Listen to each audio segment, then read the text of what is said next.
Jauns pētījums veikts Lielbritānijā par to, ka sievietēm, kuras regulāri katru nedēļu savā uzturā lieto mēlens un zemens, ir pazemināts risks sastapties ar sirdstrieku un sirds slimībām.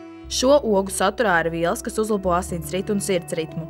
Novērots, ka tieši sievietēm sirdstrieks izraisa nāvi biežāk nekā vīriešiem. Cilvēkiem, kuri savā ikdienā veic dažādus tīrīšanas darbus, kuros nepieciešams izmantot ķīmiskus tīrīšanas līdzekļus, ir iespēja saslimt ar astmu. Šis ir viens no 6 gadījumiem, kā pieauguši cilvēki var nonākt pie astmas tieši ķimikāliju dēļ, kuras ir tīrīšanas līdzekļos. Tāpēc Lielbritānijā jau ir veikti dažādi pētījumi par to, kā šāds darbs ar tīrīšanas līdzekļiem ietekmē cilvēku veselību.